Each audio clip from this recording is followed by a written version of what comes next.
What is wrong with Skylight right now? Oh, hey, hold on. Hold on. Bear with me. Trying to figure out this app that is like currently forcing me to. Jesus.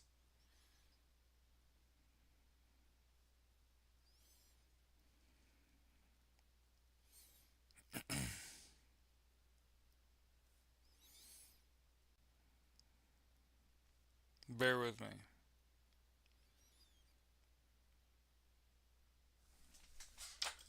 Alright. I'm so excited to get away from fucking TikTok. I actually don't care if,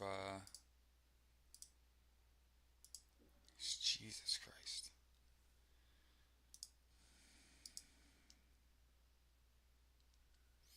I'm assuming this means it will be.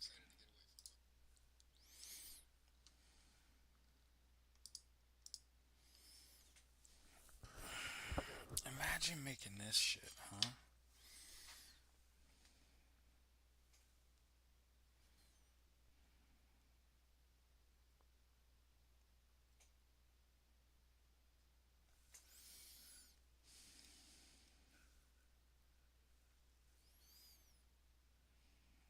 You don't want to do that. I'm fucking around. Hold on.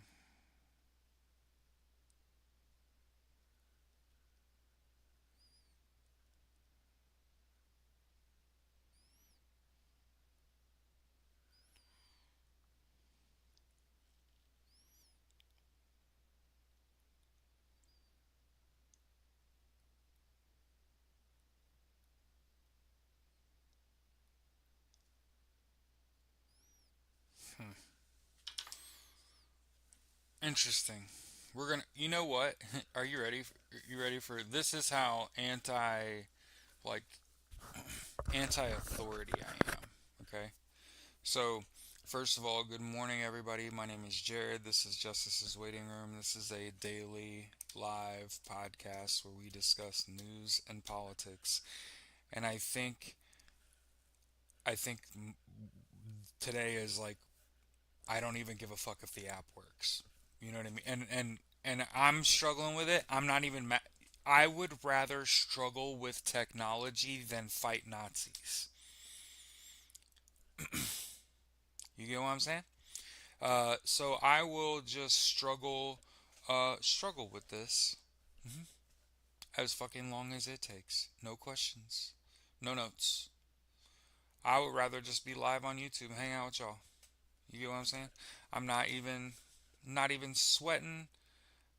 Skylight, not even mad. Not even mad. I'm one of those people. First of all, sometimes you make a bed and lay in that shit. Good to go. So this is us laying in the bed we made. Where I type in the stream title, I hit go live, and then the little thing is circling that says starting, and then I can kind of see myself in the background, but I can't tell if I'm live on Skylight. I don't have any way to. I guess I could just black out of that, back out of this. I guess. All right, so hold on. How do you share it? Okay, so let's hold on.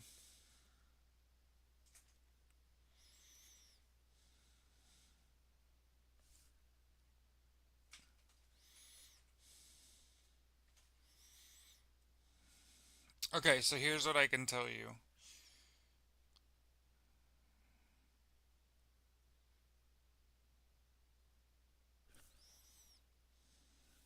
Stand by.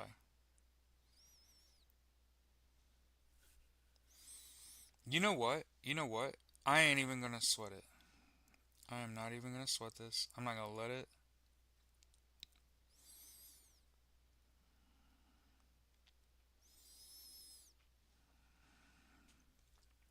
We can just go live on Twitch. Because I can't do anything on your app. And so that tells me, like, it needs work. And, like, I wanna, I wanna be supportive. I absolutely want to, yeah, it's just easy to be here with y'all. We'll go live on Twitch as well. I think it's important to show just a touch of tech savvy, be able to produce this show on a couple different platforms so that people have. I am hearing noises that I've never heard before today. Um, it must be how excited I am. He's not dead yet. All right, so up front, this is how I have have prioritized this show. Um, I care about what affects people the most. War. There's a reason that every morning I first got a hold of this song while I was on active duty in the Marine Corps Infantry, doing cadence runs for PT, and had, for the record, the most motivated I've ever been in my entire life is running while someone else calls cadence. Because, first of all, what's important about this is the level of physical fitness that you have to be able to keep up in a run with someone else and also sing a song in stride. And so understand that it's fucking insane once you get in enough physical condition where you can step out of a formation and keep up and call a fucking cadence. Uh, yeah. So, but every morning to start the show, we play War. What is it good for? Right. And it's the original music video from 1969 from Edwin Starr. And it's still fresh as fuck.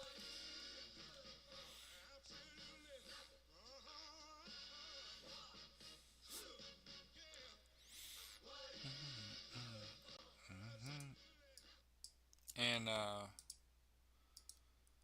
last night, right before I went to bed, so obviously, Donald Trump says he'll step in very strongly and warns of consequences for Russia if no peace deal is reached in 2 weeks. And I'm guessing that means we're within 24 hours of Russia's largest attack on um, Ukrainian soil, because that's what happens every time Donald Trump opens his mouth. You can hear the dogs talking in their sleep in the other room.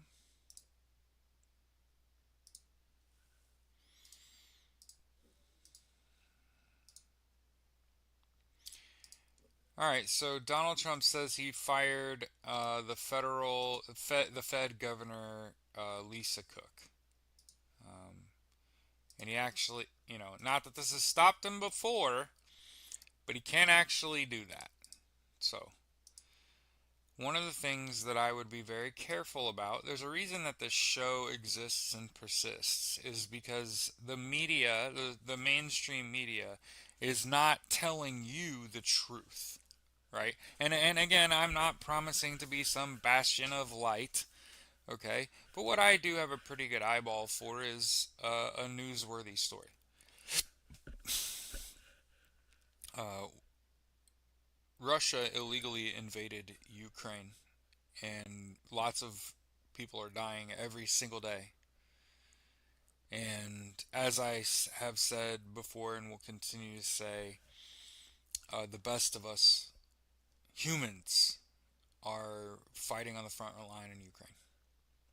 I uh, I watched the video this morning. The first thing I saw kind of insulted me was they said, Americans can't typically join the Ukrainian military because they can't pass the physical fitness standard. And they explained um, 2 weeks. They explained that it's not uncommon for a Ukrainian soldier to traverse 25-kilometer on foot with 30 kilos.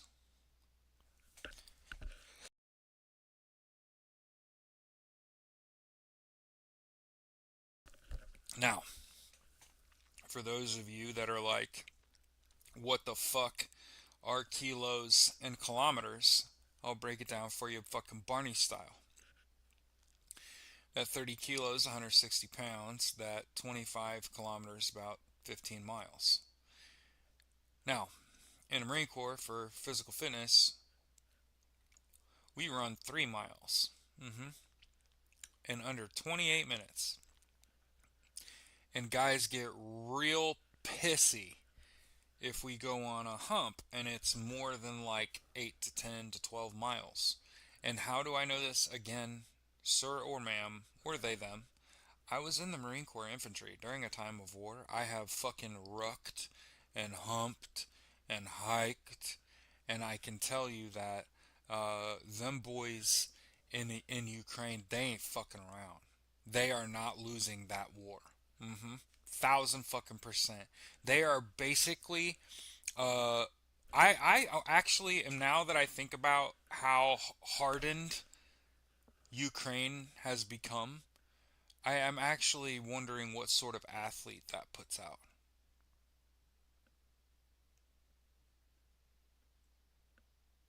Where instead of marathoners, they're infantrymen.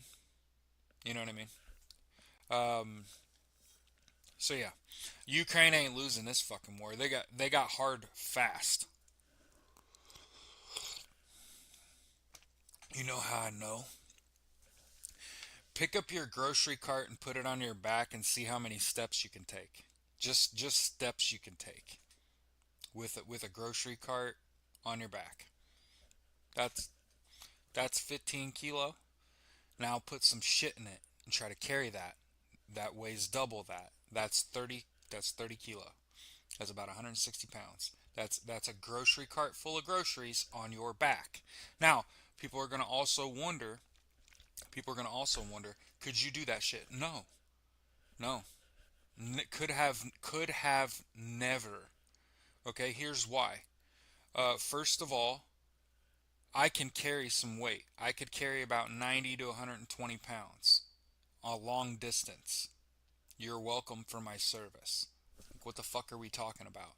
But I learned while I was on active duty that I could put a full kit on, hmm and I could carry all the gear required for my job, hmm and I could make it through the hump. hmm Was it necessary? No. I'm a truck driver. I guess if they take our vehicle down, I might have to walk. But wouldn't we probably get it airlifted out, right? And then you realize that it's like, oh, yeah, it becomes suddenly not important to a whole lot of people, right? So what you then realize is that, yeah, yeah. Well, I mean, he may have to take up arms himself. You know what I mean? Like this is probably one of the most. He is probably the man in the most danger of anyone in the world, Vladimir Zelensky. By the way, former actor and comedian. So and it's important to take the job very serious, right? Yeah. And as I've said, the best of us are the best people I know are out there fighting for Ukraine on the front line. hmm So the best we got, the best that this country has, are over there. Has best this country's ever had, are over there. hmm And based on what their like field officers are saying, either we stepped it the fuck up or Ukraine did, and I kind of think Ukraine did. I kind of think Ukraine has kind of turned this shit on its head.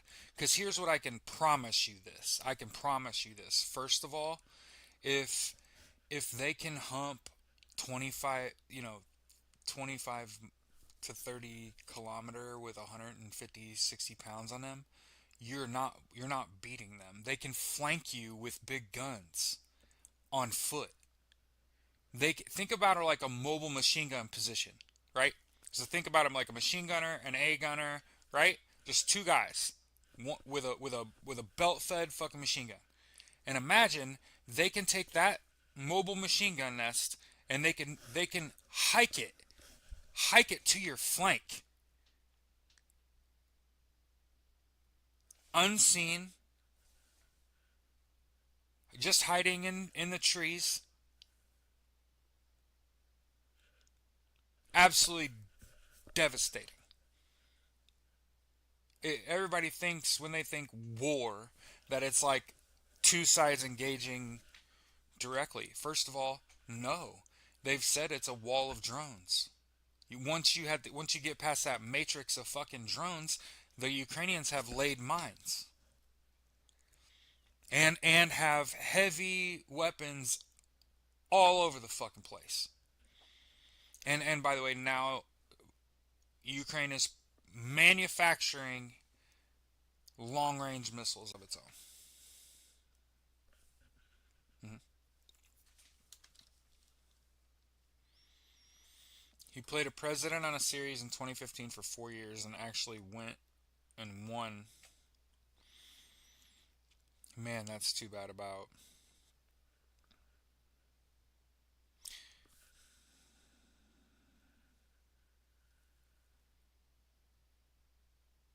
Still doing it.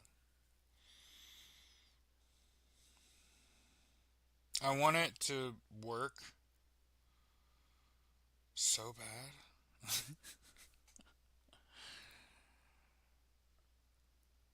Oh,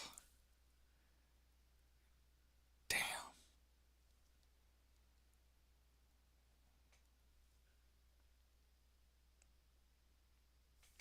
Ah, fuck. So,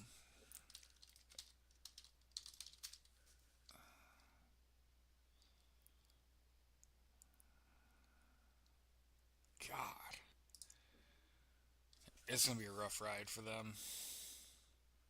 When you Google Skylight, they're just behind the eight ball. Hmm.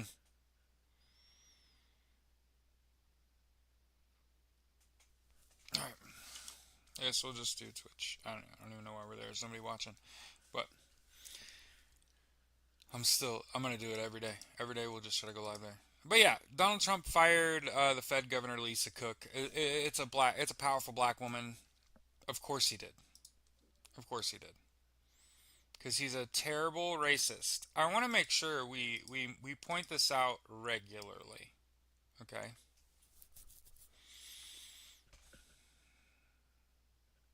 Went to a meeting yesterday for an anti-war group and came across a guy from the Green Party who seemed to be pro-Russian. Yeah, there are. I saw somebody say the other day that if you didn't if you didn't take the oath, think about this.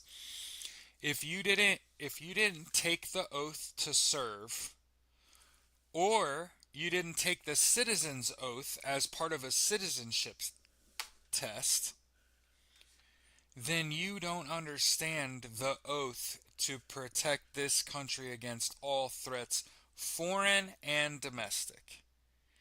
And so once, what's hilarious, and you know what I think about pretty often too? The Republican Party was like anti globalization, and they wanted like manufacturing brought back to the United States, right? But Donald J. Trump is in bed with Russia. The entire Republican Party's in bed with Russia. They all took money from Russia. 100 elected Democrats take money from AIPAC. That's Israel. So if you ever wonder why aren't the Democrats coming out and speaking out against what's going on in Gaza, it's because they're being paid to be quiet. Yeah, and remember, Chuck Schumer just said recently it's their job to keep the Democratic Party pro-Israel. And for the record, that's why they've dismissed these progressive people from their party and platform and refused to acknowledge Zoran Mandami or got rid of David Hogg. Yeah. Hmm.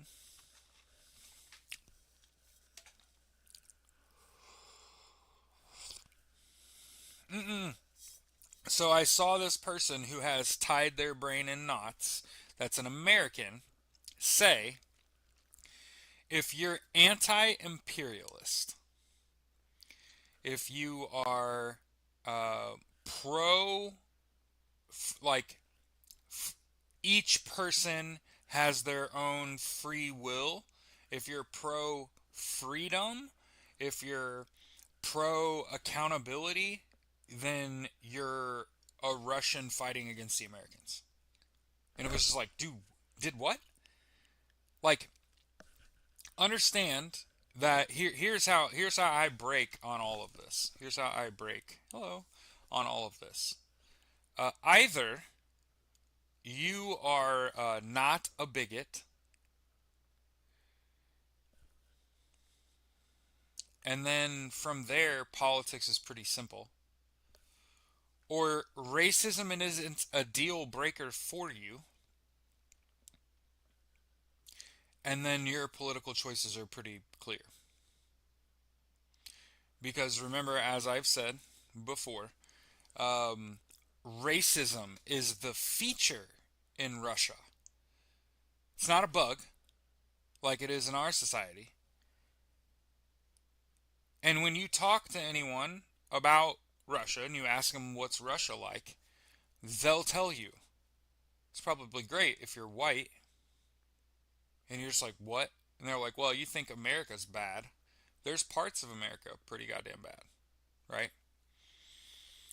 But the states kind of Russia and surrounding Russia are known for being super racist. It is a feature.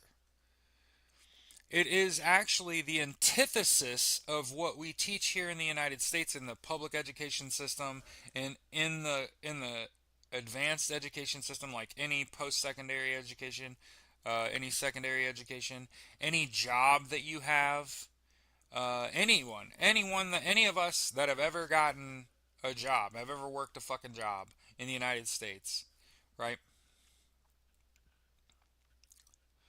So if you're pro Russia, you have to be pro racism, and Russia illegally invaded Ukraine. You also have to be okay with them being a warmonger because they're in war. They're actively invading their neighbor and attacking their neighbors consistently. Remember I told you this. If you're pro Russia, racism isn't a deal breaker, and neither is warmongering because they definitely illegally invaded Ukraine and are also at odds with their allies. Okay. Oh, and another thing, a lot of people can't figure out for in a million years, why don't we have beef with Russia? Look how close Alaska is to Russia. And it's like, no shit. Why do you think we're trying not to fucking have a war here? They're basically our neighbor. And I know there's a lot of people that are like, nuh-uh, but nuh-uh. We're touching tips. You know what I mean? Um, and it's just the facts. And so like, if racism isn't a deal breaker for you, and warring is okay for you, then it's okay to be pro Russia. If racism's okay with you and warring, okay, I can get past that. Now, if you're an American, here's the problem that I have, and I think I'm right. If you didn't serve your country and you didn't take a citizenship test, then the citizen oath, you wouldn't have been exposed to this probably until like high school. And you know how most boys are, right? Like after like 15, 16, you can't tell them shit, right? So if you never took the citizen's oath, then you don't understand that, like, if you're a veteran or a an immigrant, a modern immigrant to the United States, or you're the child of an immigrant, right? I think. No, no, no. If you're born here, you're American, right? So yeah. and you don't have to take a citizenship test. So it's just people that like immigrate here have to take a citizenship test, which includes the citizen oath, right? So if you haven't been exposed to citizen oath, you don't understand that like the basic tenet of the citizen oath is the same as the oath to join the military, which is that you promise to protect this country against all threats, foreign and domestic. That because Russia put bounties on American soldiers, and that makes Russia our publicly we see each other, we're beefing enemy, right? Like the it's on site enemy. Okay. Uh, every member of one half of this two-party system that we're in decided it was okay to take money from them, and then if you voted for that, you voted for someone who idolizes the leadership of our enemies and also sleeps with a copy of Mein Kampf on their nightstand. Who his one of his most influential uh, people here.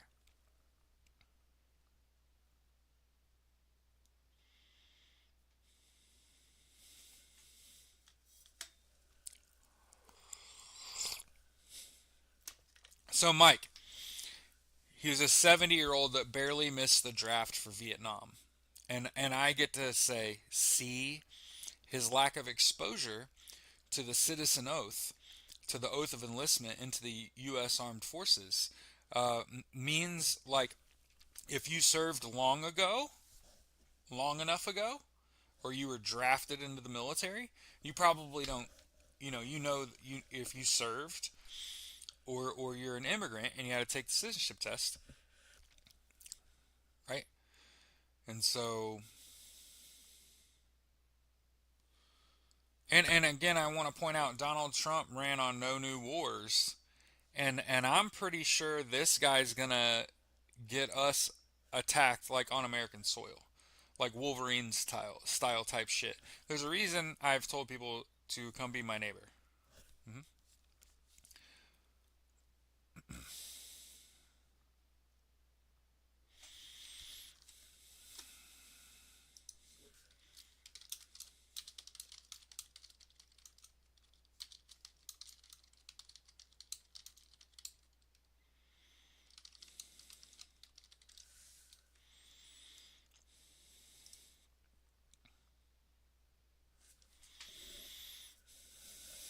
1917. So for 107 years.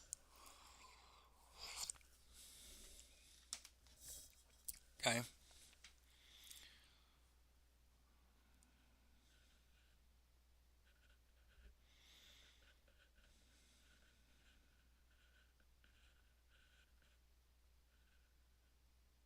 So yeah, the U.S. opposed the Soviet Union's military occupation and domination of Eastern Europe.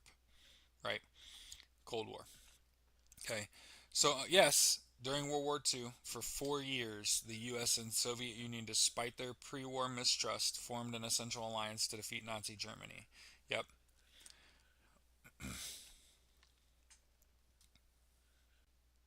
In 1917, the Bolshevik Revolution established a communist government in Russia which the West opposed, leading to early distrust and negative sentiment. So,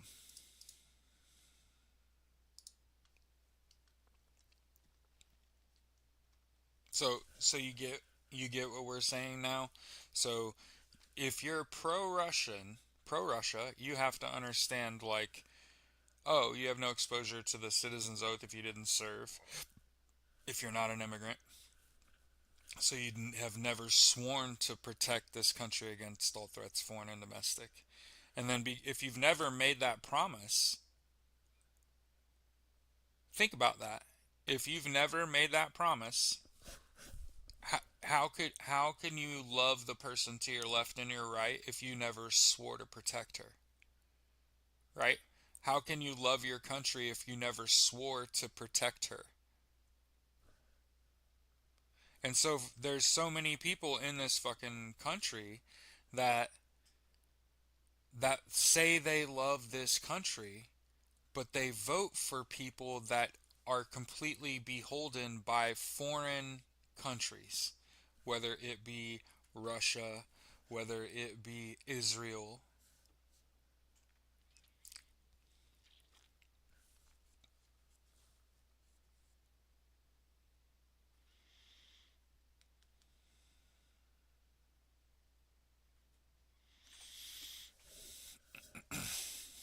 So, are you ready for this, Squint? It's about to be really disappointing. Or you're about to just shake your fucking head and okay, because he hasn't committed treason yet.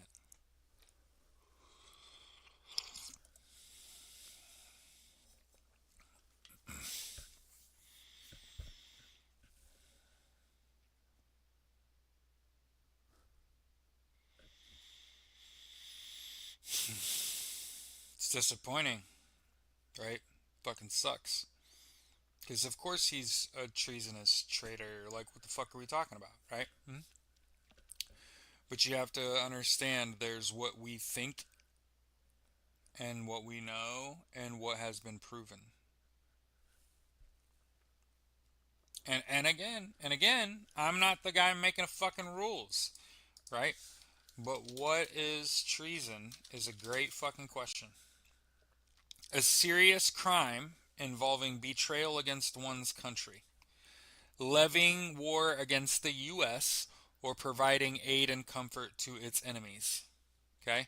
Now, you could argue that rolling out the red carpet for Putin is treason. Eh, I mean, I don't know if I really want to like hang the guy for that. You know what I mean? Like, I don't like him, and think in mind, keep this in mind. Hey. I don't make the rules. I gotta have like something a little more serious. Because other than rolling out the red carpet for him, he has not declared war on the U.S. or its allies. And I still think maybe the COVID testing devices that he gave to Russia might qualify as treason. So understand that was a long time ago. You know what I mean? Like that happened a while ago. And I think that is, I mean, 700,000 Americans died, and he gave COVID testing devices to Vladimir Putin. That, that's fucking treason. You know what I'm saying? Rolling out the red carpet. Treasonous? Worth kind of throwing that word at? No. I think given the now, we want to talk about his deployment of the National Guard. Okay, to L.A. First of all, he sent 20,000 Natty Guard to L.A. and um, aid in comforting the enemy, though. That's why I'm saying is because there's like this gray area where like technically he's providing humanitarian relief, so like he gets a pass, but it's like he's aiding and comforting our enemy. It's treason. It's more treasonous than rolling out the red carpet is.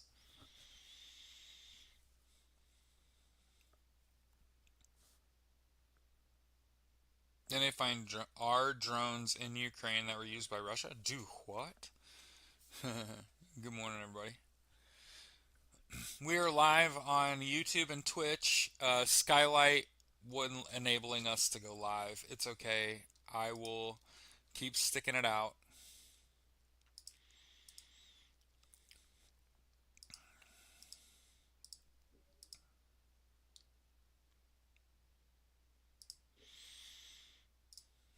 So I am pro Ukraine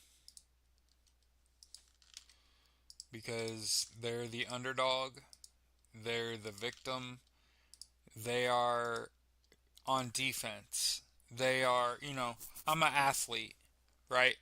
I uh I played football, basketball my whole life. And defense is like wildly important. It is half of the game, if not the game. And a lot of being good on defense is speed and conditioning and getting off a block or going around someone or through someone and then making a play, right? Where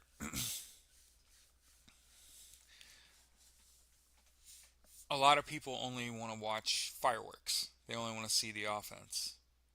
You get what I'm saying?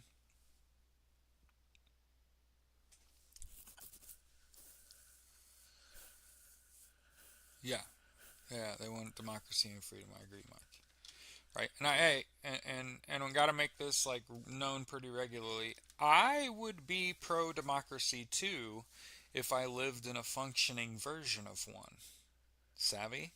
So I love the Bill of Rights, love the Constitution, I love everything. I love almost everything about this place except for the Nazis,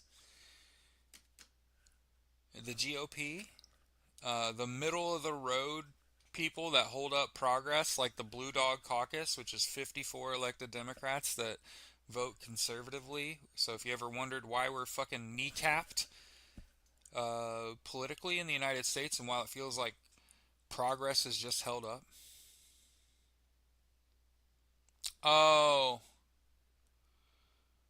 one's my phone, and one's the webcam. Morning, John.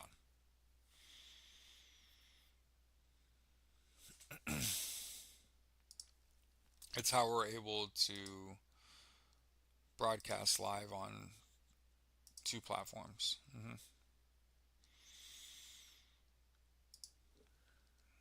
I think yesterday we were kind of sad because we watched Kilmar Brego Garcia get arrested again by ICE. And a judge, by the way, has forbade this administration from uh, pushing him out of the United States. So obviously, I think when it comes to Kilmar Abrego Garcia, I think his decision to stay in jail to avoid deportation, that was actually a smart play. It tells me that he's multi-streaming software for your computer. Mm,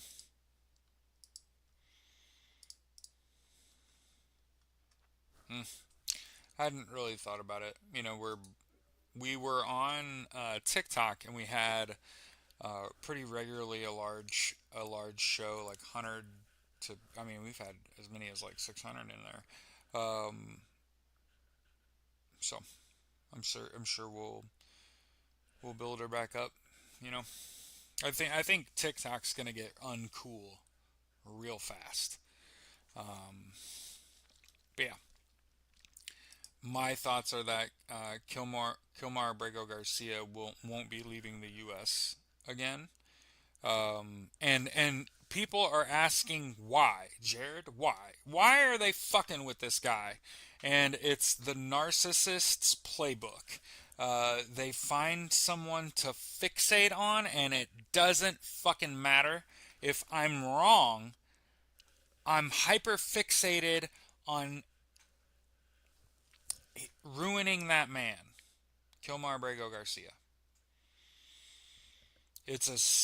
I empathize greatly with Kilmar Abrego Garcia because I feel like he didn't want any of this and he was fine just being a dad.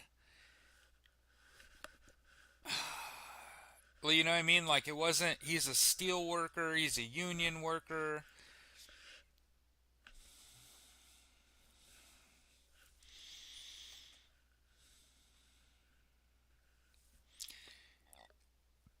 And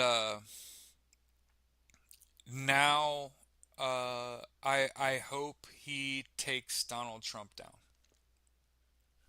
Yeah. I hope he's the one. And I think he is the one.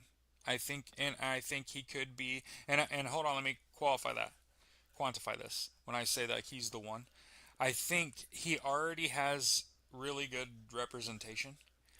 He has been released back to his family, right?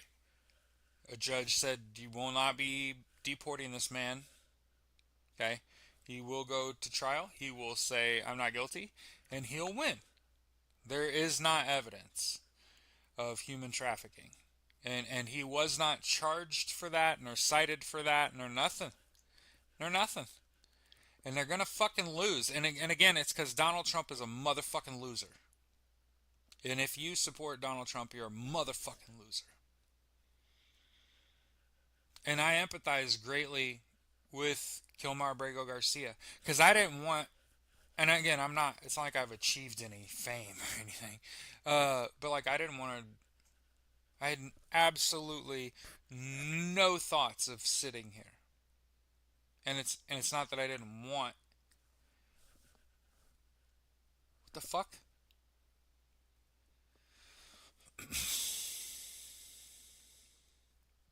He's pay up to Carol. Yeah, especially after he got off that $515 million fine he had.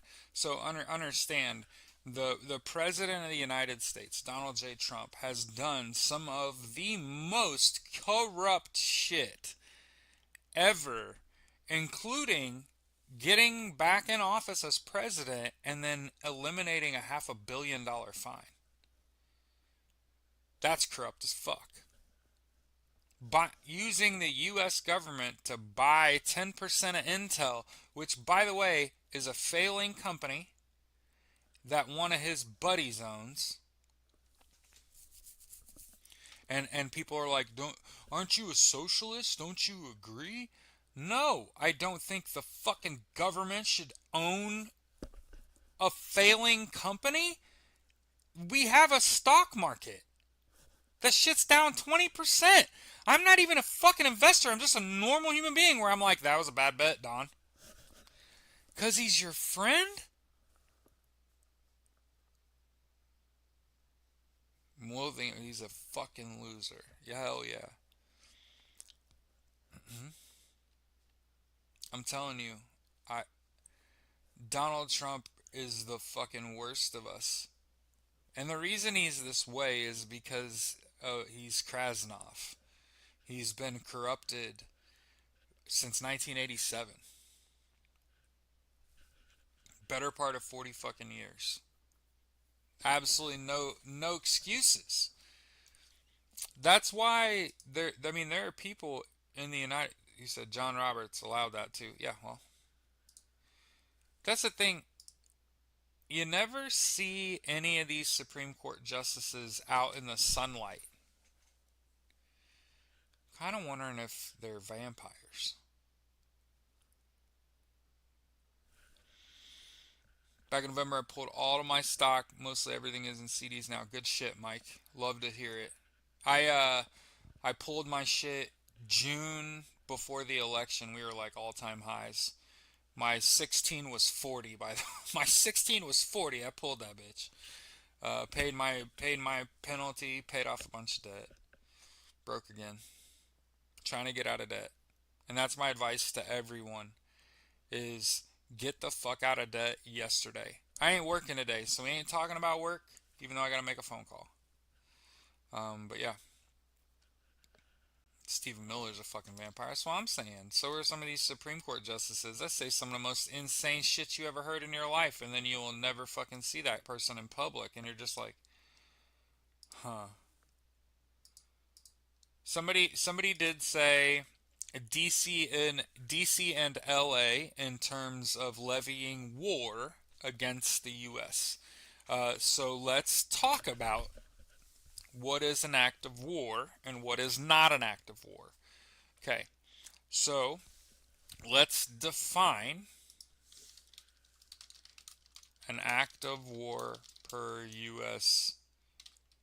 Code of Military Justice.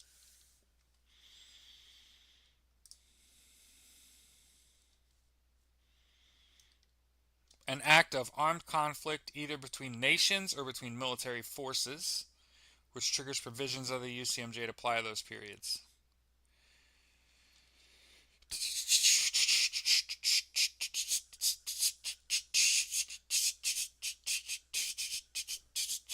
Okay, so a lot of people, a lot of people are going to be like, how is Donald Trump deploying the military to DC and LA not treason?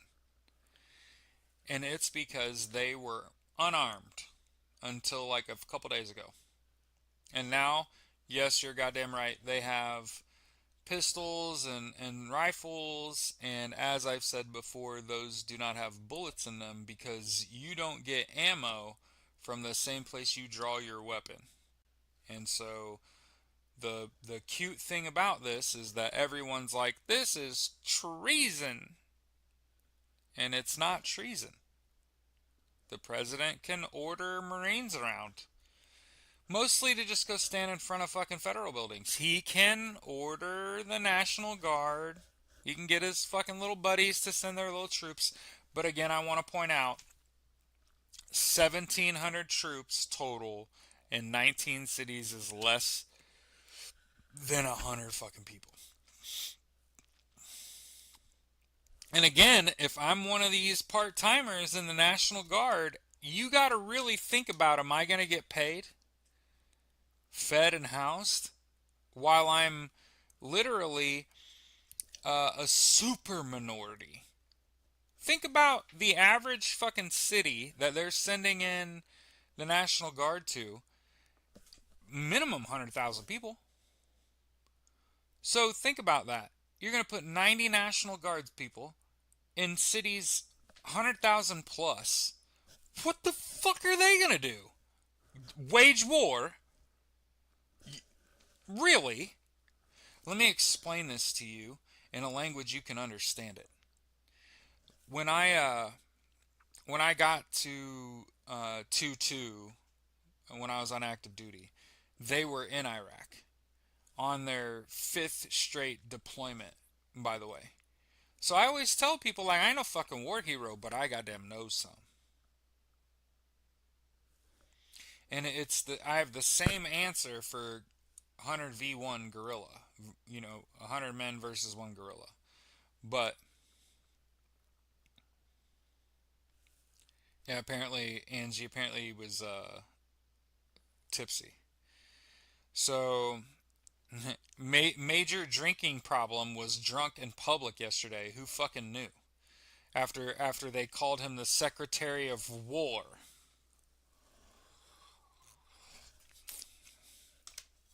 Yeah.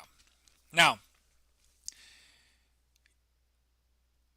if they were going to the armory to get ammo to put in those guns, somebody's blowing the whistle. Just so you know. So if they ever do get the order to go get rounds out of the armory, somebody immediately is on fucking TikTok in line at the fucking ammo dump getting fucking ammo for the crew. This is the dumbest shit ever. And then, as I've said before, you don't get your weapon from the same place you get your ammo. Those are two different places. And they don't have bullets in their guns, and they should never. And if they do, that person's a bad actor. Because that person is willing to obey an unlawful order by either taking ammo, loading their weapon, going into a U.S. city. Or, and this is what I'm afraid of, I'm afraid of a National Guards person that takes the initiative to go purchase ammo or provide their own ammo, load their firearm, be a provocateur, and then use their firearm. So if they're issued ammo, that, as I think it was Mike said, it violates posse comitatus. And then if I'm more concerned with somebody taking it into their own hands, taking initiative. Fortunately, though, we used to joke about the National Guard not having to worry about having any initiative. You can just wait until the active duty Marines get done. Um, Now, I say all of that to say, because it goes without saying, I have asked to be your barometer, and I have said try not to get too worked up too early, because you're gonna not have the energy that you need when you need it, right? But and my wife and I are slow moving, but we're starting to be a little more active. We're talking more about going to the gym in the morning, making it part of the routine. Um, I told her I think it's time to get the GAT. Um, a couple days ago, like over the weekend, we were having a conversation, and we were talking about what we were gonna do. And I said I kind of think it's time to.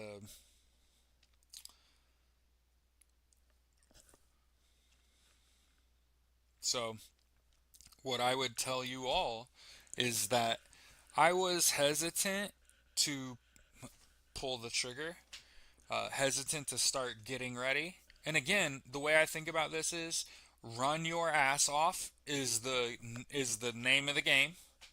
In case you were wondering, hey, Marine, I'm sure you're going to put together a fire team and and write down a 5 paragraph plan, and you're going to fight your way. No, we're going to fucking run. RUN. That is fucking it. Okay? My activity entails protests and then protesting again the next day. Yeah. Um, so, what I would definitely say, and I've had this conversation a lot with adult men my age, far too often people get the GAT, but they need to get body armor. You need to be able to take a round and not die out and not die. And part of wearing body armor is staying in shape so that the body armor is actually covering vital areas. Um, and then that's before you invest in like a weapons stockpile. Um, and I would also say before you invest in weapons, you need to be prepared to get the fuck out of Dodge. You need to be prepared to fucking run. RUN. Get out of the line of fire. There's they're rolling tanks. They're walking fucking natty guard through your fucking neighborhood. It's time to fucking go. Yeah, yeah. It's too late. And so as I've said, I don't think that there's any risk right now, uh, of the U.S. military taking up ammo to fight Americans. It's absolutely not part of the ethos. But here's the thing, okay? Here's the thing about um, the people that show up. I didn't join the Marine Corps infantry because I wanted to. I didn't want to kill people. I I thought that maybe I could be there for my other Marines with a little bit of life experience because like a lot of people they'll have a job and they just sit around and bitch about it all day. But I had been in college. I had been in the workforce. And so I brought a perspective as a young Marine to my other Marines that, like, no, we're in the best place to be. You mean your belly isn't supposed to squish out the BA? Yeah. Bob, I mean, I'm 42 and I'm a disabled veteran. I don't move around as much as I should. I do walk the dogs every morning, and I am really seriously I move a lot for a big boy.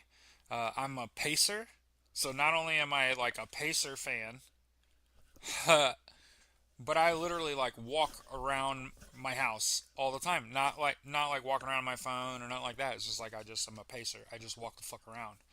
Um, but yeah, that's the whole point of body armor is so I don't want to suck in my gut so that my belly doesn't hang out from under my body armor, right?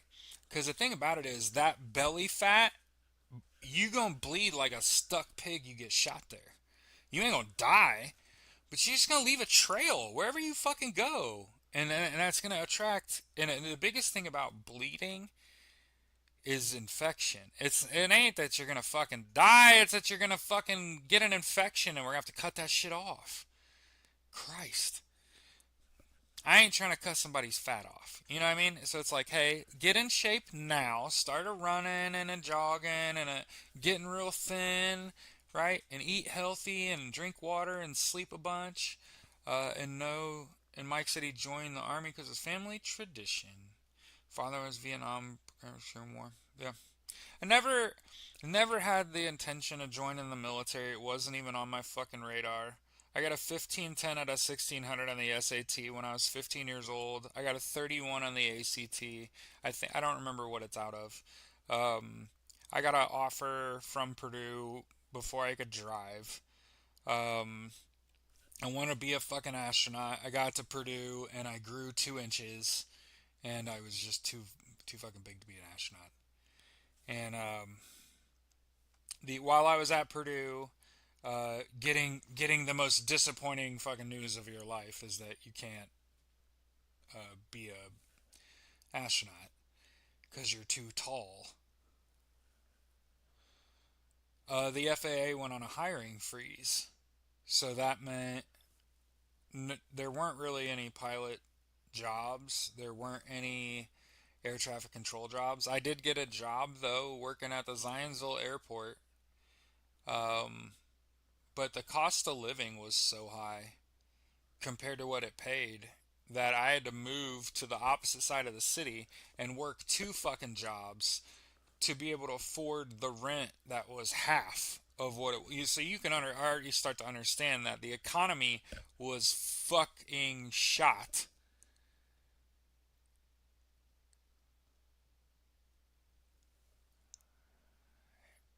And then my girlfriend cheated on me with a guy that had nice arms. It was a gardener. He was also a drug dealer, lived in a trailer park with his baby mama and their 7 kids. So I dropped my ex girlfriend off at that house and said, "You should stay here now." And then just went the fuck back home. It wasn't the cheating that pissed me off, it's that he did have nice arms. And I decided to start exercising. And so I remember I went to the track, like a middle school track. Oh no, it was Perry Meridian High School track. Went to Perry's track, and I tried to run a lap, and I couldn't even run a lap. And I've been like an athlete my whole life, and so imagine being like 23, 22, and can't even run a full lap around a track without gassing out. And I thought, there's better ways to die than working two fucking jobs. I'm fat and out of shape, and like if something were to happen, I'm absolutely fucking worthless. And then I'm telling y'all the truth. This is the fucking truth, man. I was on my way. Yeah, of all the things, the arms, right? No, and well, you know what was crazy? I had a pretty sick job. I was the basically the salesman at a used car lot. Hubler Used Automotive, and we had a repair shop attached. So it was like, hey, you buy your car here, you get in a wreck, you bring it here. Huh? Huh? Like that's a hey, y'all don't understand when you're poor. Being able to buy a car and then fuck it up and take it back to the same spot and fix that shit, it's not bad, not bad. So, um, but what ended up happening was I ended up quitting working at a car dealership and I got a job working 6 to 3 um, mowing. I worked for a landscaping company. And then I was a foreman. I was in charge of my crew.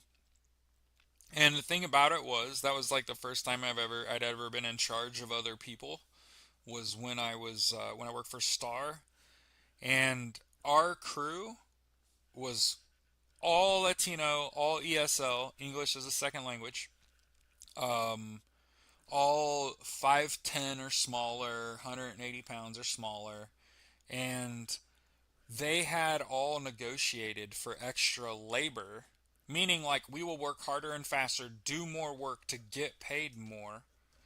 And so when I became in charge of this group of people, they ran me. Um, and so I started getting in shape because I was running a mowing crew. And the reason they put me in charge is because I'm an absolute menace on a mower and I shouldn't be driving one. It's almost, have you ever watched someone operate a motor vehicle and you're like, it's not that they're drunk. They're like just a terrible fucking driver. What the fuck? That's me on a lawnmower. Can't mow a straight line to save my life. Can't keep that shit out of the water. Can't keep it from sliding sideways, taking on the wrong gradients, going the wrong angle, going the wrong way, fucking. Oh my god. Flipping grass up against people's houses. Oh, I was the fucking worst. Should never fucking drive No, but I could be in charge. And so, what I could get everyone to the spot, partition out the work, we get the job done, put all the shit back, and go to the next job and never have an issue. And so I would get out of work at like 3 o'clock, and you got to think about I got that job fat and out of shape, and because it's a physically active job, you're just gonna get in better shape just working. And if anybody knows, you have this vein on a back. You have this big vein on your back of your elbow, back of your arm, and when you start like working out and shit, that bitch will pop out. You know what I'm talking about? The little vein on the back of your arm. I started to see that after a couple months of lifting because we laid brick. We did all kinds of shit at this landscaping company. It wasn't just we didn't just mow and trim and blow. We did it all. Um, no stripping. I bartended. So uh, but the thing about it was I worked Thursday, Friday, Saturday, Sunday. I worked 4 nights a week. Um, which meant I had no days off. Um, I was making probably 6 grand a month, and I was living by myself. My rent was 850. I had a 2 bedroom apartment because I kicked my girlfriend out because she cheated on me, and I had a car payment, and just between rent and your car payment, that's $1,200. That's 20% of your income. And you got to think, even when you're making 6K, you don't get paid 6K, right? $6,000 for the record is a fucking ton. By the way, in hindsight, I was doing okay. Didn't really need to join the military. I just needed to budget my money better. But don't tell younger me that. So, but when by the time you get paid, it's like 48 or some shit. And then, well, okay, you got 4,800 and 1,200 of that's rent and car payment. Now you got 3,600 or less dollars left. And then you just think about like keeping the lights on, keeping yourself fed and shit, student loans, and at the end of the month you just have fucking nothing. And if you're a smart person, and I like to think that I'm a pretty smart kid, when you're making pretty fat money for not having a college degree, right? I mowed yards and fucking planted flowers and during the day and fucking served liquor at night, and thought I was doing good until I got to the end of the month, and I'm like, wait a minute, man. And this isn't a credit card story, do business with me story. This is like legit. I remember I used to sit up at night on my porch and look and be like, wait, like I can't keep living like this. Like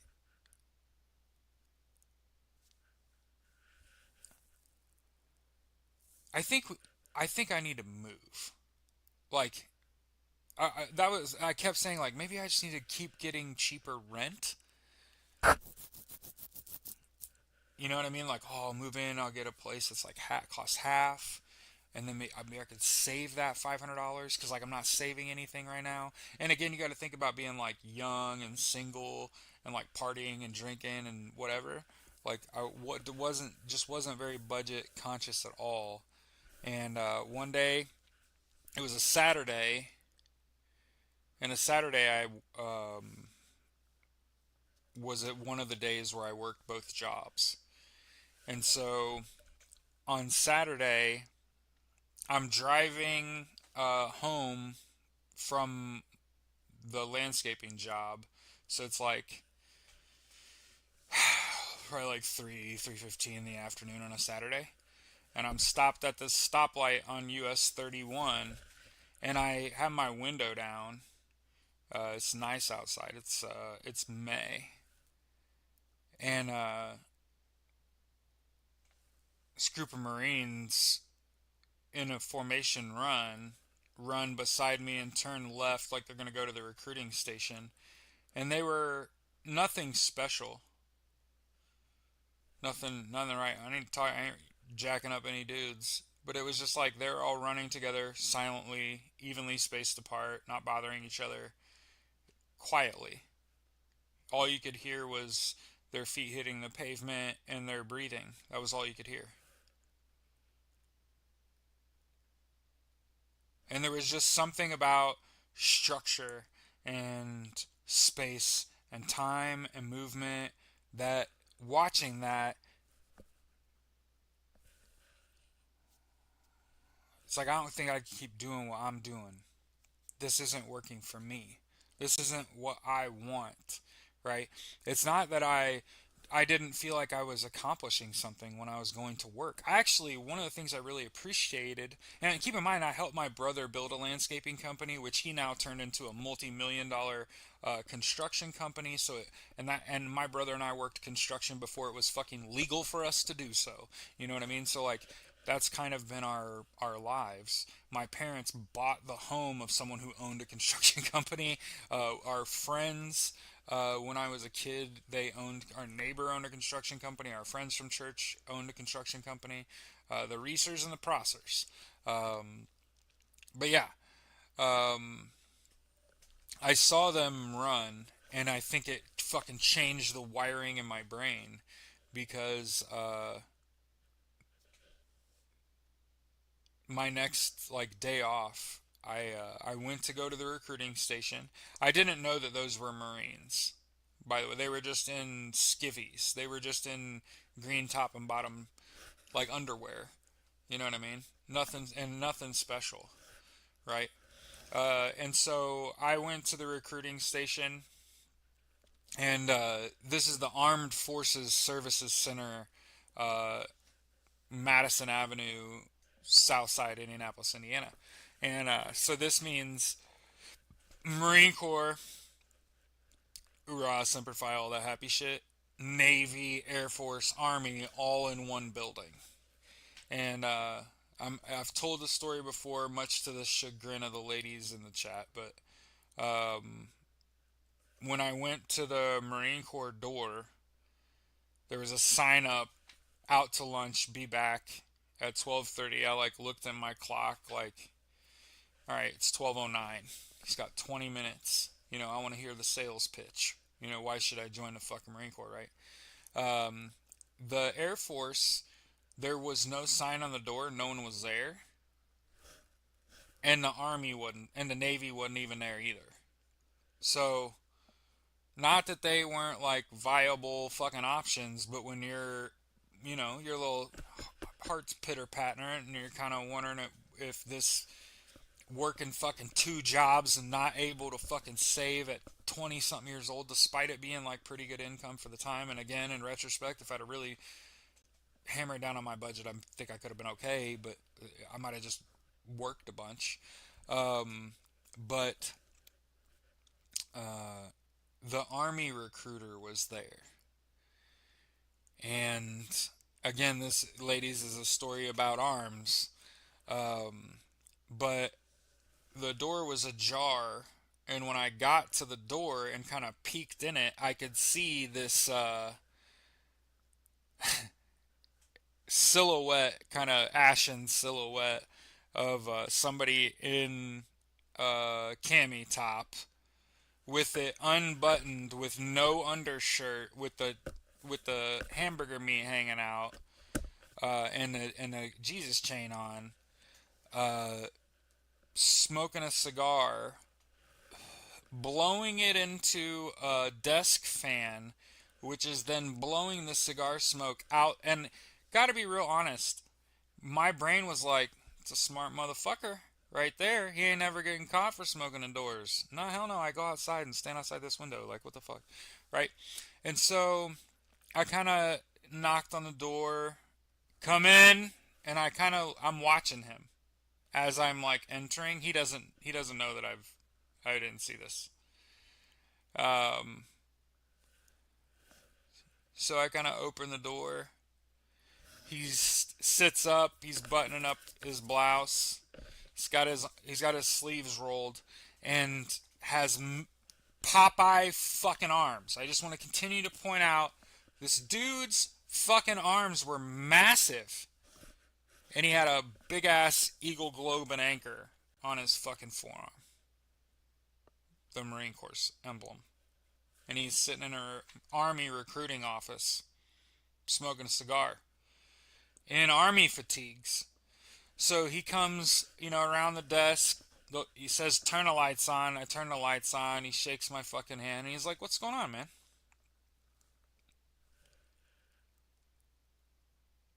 How can I help you?" And I said, "I'm thinking about joining the military." And he leans against the desk, and he's like, "Oh yeah, you're a big guy."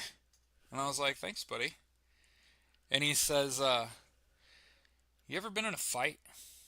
And I was like, "Yeah, I was a bartender, bouncer in college." And he's like, "Oh, so you've dusted up your knuckles?" And he's like, "Let me see your knuckles." And I like show him my hands. He's like, "Yeah, you got some tough. You've got some toughness in you." And he's like, "You play sports at all?" And I was like, "Yeah, I played football, I played basketball, I wrestled my whole life." "Where are you from?" "Mooresville." I'm like, oh, okay, cool. Uh, so why are you joining the military? And I was like, "Well, I heard they got signing bonuses, like $40,000." You're like, "Yeah, you like that shit, huh?" And I'm like, "Yeah, I thought, you know, I'm struggling financially. Maybe I'd join the army. They'd give me a signing bonus. I'd pay off my car, right?" Um, and he was just like, "Well, it's real hard to get that money. You're gonna have to re-enlist, meaning meaning it's gonna take more than 4 years for you to recoup that money." And I was just like, "Wait a minute, it's not just paid out for like making it through boot camp or something?" He started laughing. He was like, "Hell no, no." And in fact, by the time you re-enlist, they'll probably take it away. Ask anyone. Like, just so you know. And he's like, and I was just like, "Damn." And he goes, "Yeah, how bad you want to join the army now?" And I was like, like, I don't really want to join the army now. Seems like you're lying to me to get me to join. Yeah, but you ain't got no problem fighting, huh? And I was like, "Hell no. No, I ain't got no problem fighting."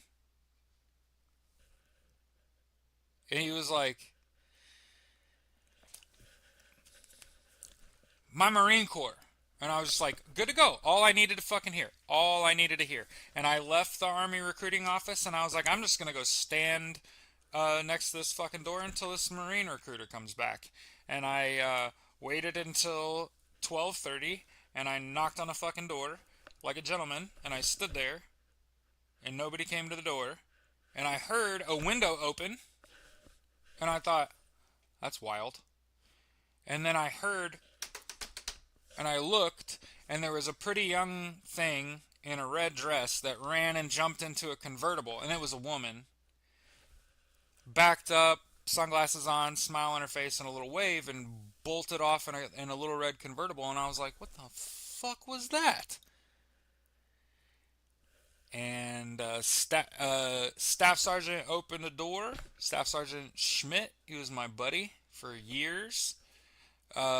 He was like, "What's up, man? Sorry about the afternoon delight." And I was like, "Afternoon delight? Got it." Unfazed. Unfazed. Understood. And he's like, "What can I help you with?" And I was like, "Well, I was talking to the army recruiter, and he told me that the sign-on bonuses are a lie, and he asked me if I like to fist fight." And I was like, "I've been in a fight or two. I was a bartender bouncer in college. Why? What's up?" And he was just like, "Look, how bad do you want to join the army now that you know that them bonuses ain't real?" And I'm like, "Not real bad. I don't really want to. I don't really want to join now that they're not gonna pay me the money they said they were gonna pay me." And he was like, "Marine Corps. It's that easy." And so I told him that, and he was like, "Look, you're real big, but you're big. You're fat. Let's get you weighed." And I was 349 pounds. And he was just like, "I got to be real honest with you. I didn't have you at 350. So you carry this weight like really well. But you need to lose like 120 plus pounds in order to join my Marine Corps." And I was like, "Oh, so that's it then." And he was just like, "Yeah, man, like we got height, weight standards just like everybody else." And I was like, "No, I gotta weigh 228 pounds to ship." And this was May 23rd, 2025. And he was like, "Yeah." And I was like, "I'll see you in 90 days." And I just left and immediately went and saw a nutritionist friend who hooked me up with like my diet. And so if anybody is like, wait a minute, you lost 120 pounds in less than 90 days, you goddamn right I did. Was it the healthiest thing I've ever done? The fuck no, it wasn't. But this is what I did. So I was 228 pounds when I joined Mike. Um, I was 100 pounds heavier than Mike when I joined the Marine Corps. I was also 6'4", or 6'3" and a half is I think what they signed me up. 75, I think. 75.5. Went from 74.0 to 76. Um, so, um, I go wake up in the morning, uh, bottle of water and an orange. Work. For lunch, I stopped eating what everybody else ate. I ate PB&J at work. If I was at home, I ate um, like a handful of green, like lettuce, not not Lord's lettuce, just lettuce, and then a can of tuna, dollop of mayo, salt and pepper, mix it all together, and then like if I had crackers, I'd put the tuna wrapped in lettuce on a cracker and eat it. If I didn't have crackers, I just eat the lettuce and the tuna.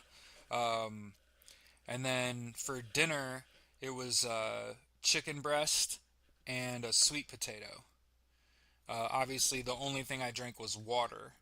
And basically, I quit my job to because I had money saved up. I'd saved up money enough to like pay my contract out on my rent, pay my car payment ahead, so that I could focus on me for like 3 months. And it would be like wake up in the morning, and instead of going to work, I'd go to the track. And I started out that I ran that diet for 90 days. I also took like vitamins and shit and drank a protein shake for meal replacement.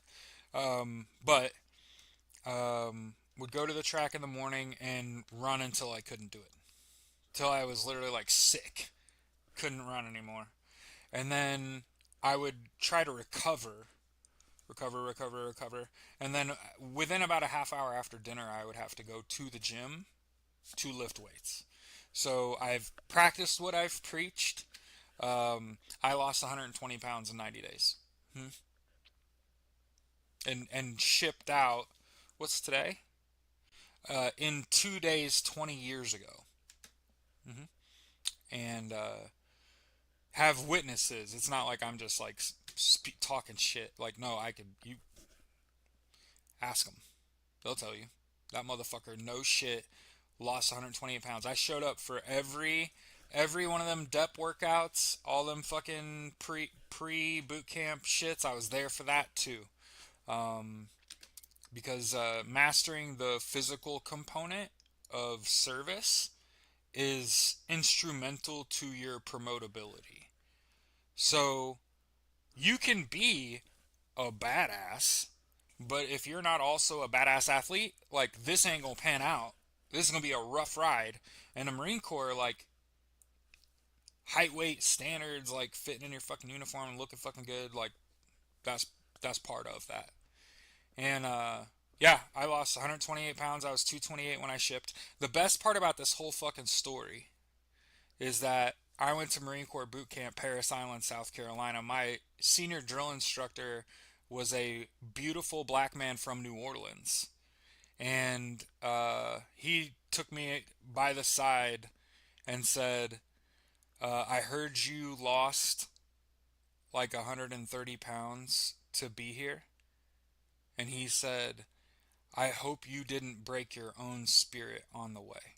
Like, I hope that you like want to still be here. Like, you're you could be a real asset to somebody because you're big and big enough. Even at and so when I for the record when I left boot camp for the record everybody has all these horror stories about boot camp. I gained weight.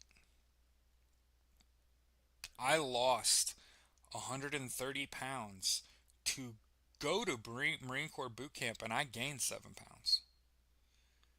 They didn't work me as hard as I worked me. My daddy told me when I was a little fucking kid, nobody better ever outwork you because you're gonna be a big kid and it's gonna be a rough ride because you got more weight to carry. And so when I got to Marine Corps boot camp, my drill instructor's like, this motherfucker's huge. For a Marine, massive person. What are you doing? You're going to the infantry? That's a fucking devil dog. And again, this is not me saying Marine Corps boot camp was hard. I got fucking my ass. No, no. I got there and they were like, let's see if we can run him into the dirt. And you know what they found out? I'm from the dirt, bitch. That's home. Oh, you want me to do push ups in sand with sand fleas and shit? I'm just like, ow, ow, that hurts, ow. What's wrong, a lot? Ah, sand fleas. Keep pushing. Like, oh, okay. I know. No, like, don't ignore the pain, a lot. Like, no, I am. Thank you. Mm-hmm. They're like, that motherfucker's crazy, and like make me carry. And this is me getting hazed. So if you're in the military or you're like pro-military and you're like wondering when this takes a turn for the worse, here's that. But one of my drill instructors was just like, fill up these 9 gallon jugs, both of them, and then carry them. We're gonna go on a 3 mile run, just you and me. Okay. He was so fucking mad at me at the end of that run when he was like, why the fuck didn't you drop those a long fucking time ago? You're gonna get hurt, you idiot. And I was like, you told me that you're gonna pick those up and you're not putting them down till we get back. Is that what you said? And he was like, yeah. And I was like, okay. So I did what you asked. And he was like, I was gonna fuck with you. And he's like, and now I can't fuck with you, Malott. And I was like, this is the fuck I thought. Like, let's go back. And so we went to the rifle range. And the drill instructors were giving me shit. Fat people can't shoot. Oh, you're from Indiana. You ever been hunting a lot? You ever even shot a gun? Oh, you from the city, boy. Oh, you definitely ain't shot a gun. And it's just like, well, yeah, my family hunted. Not really a fan. I did go to the rifle range and spend an awful lot of time there when I went to a Boy Scout camp every summer, shooting shotguns and rifles and bow and arrow while everybody else sewed and made baskets and swam. And he was just like, oh, so I wonder how it's going to go at the rifle range. And like I said, on day one of qual, I shot 242, and then I did not shoot on that range again until Friday of that week because they spent the next fucking 3 days leaving me the fuck alone. Because holy shit, that's that's like the third highest all time at that range, and it wasn't a qual day. That was just like the opening, the first time we got to shoot a rifle. I shot 242 out of 250. I spent the next 3 days at the unknown distance course where they were trying to figure out just how far can you shoot.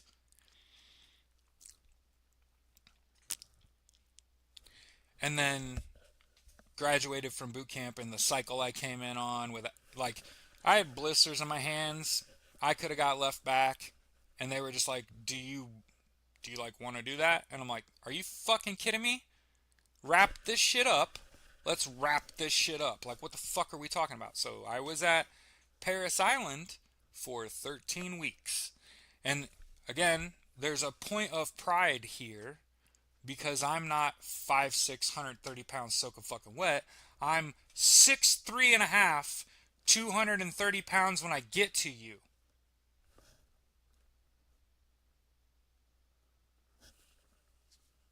So, to make it all the way through Marine Corps boot camp the first try, graduate, my parents not be there. Talk about I cried the whole way home, laying down in the back seat of my best friend's car. I've never been more like proud of myself and fucking disappointed in two human beings ever in my life than when my own parents didn't show up to my Marine Corps boot camp graduation. I cried the whole fucking way home. I got home. I swore I'd never fucking speak to them assholes ever the fuck again. Like they did anything meaningful in their fucking lives to prevent this, right? And then I went home from boot camp and I met up at a Steak and Shake, and my mom walked right by me. She didn't even recognize this person, and I just went into the fucking restaurant. I was so fucking mad. I've never been more disappointed in two people, and you'll never lose that level of disappointment. I had always been called fat. My dad had always told me that I would be a failure because I didn't have a good work ethic and I didn't like to work hard.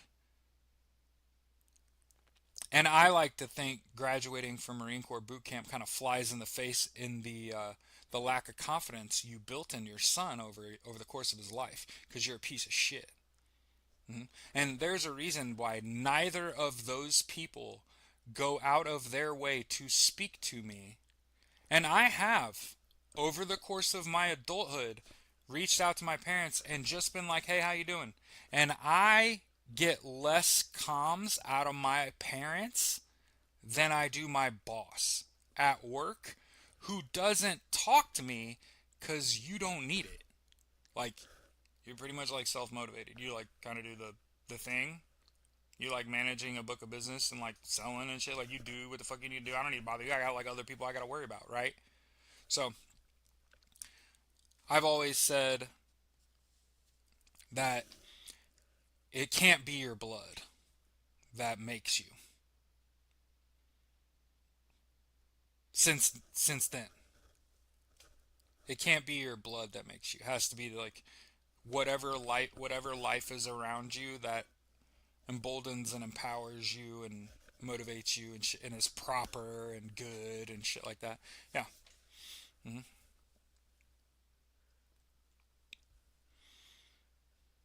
And I would say those two people are going to need me more than I will ever fucking need them.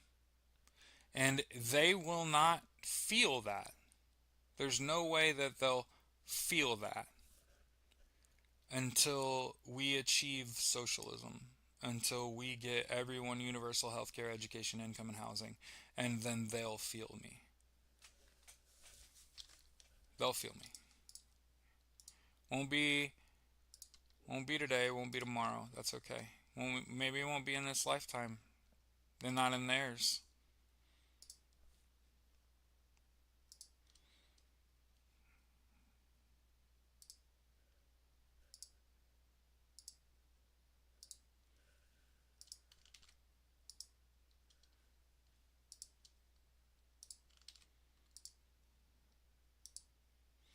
A little bit of eat the rich to get you out of here.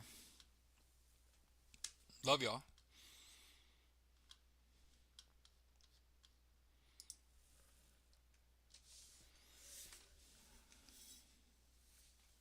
Yeah, I appreciate y'all too.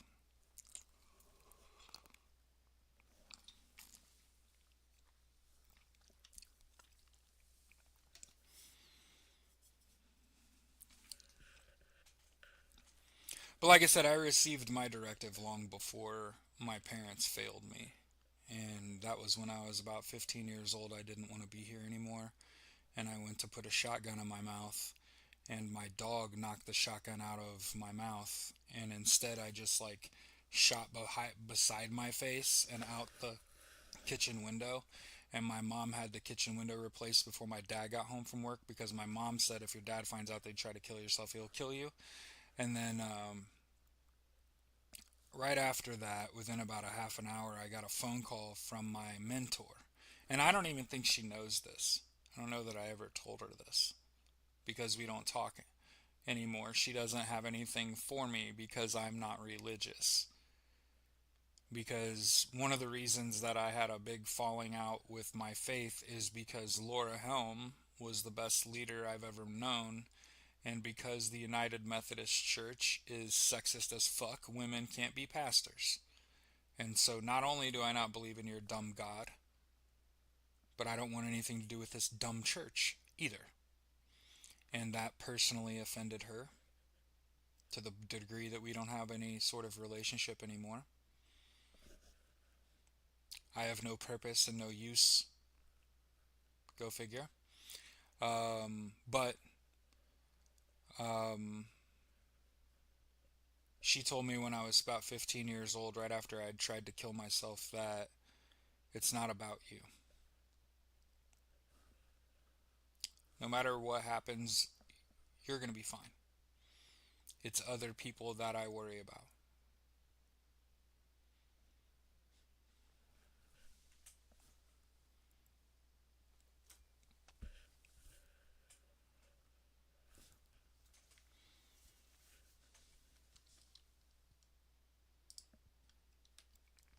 By the way, that dog's name was Zeke.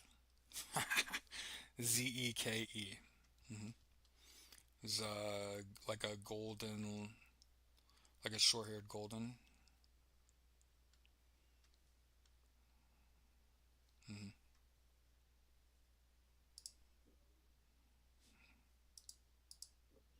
But yeah, Laura Helm told me long before it ever mattered, long before it ever applied, long before you and I ever met,